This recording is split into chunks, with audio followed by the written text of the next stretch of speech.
Well, the city of Hoover hosting its annual Celebrate Hoover Day today.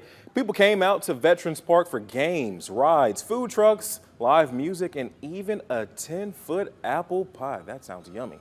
It was a chance for folks in the community to come out and have fun with their neighbors. When you live in a community like Hoover and you don't realize that I saw on the website 10,000 people may come through here, and just being able to see familiar faces. She was just saying, oh, I may see friends out here. So it was just something fun to do that we know is a part of our community. On top of the fun, people also got to come out and shred old documents they just don't need anymore.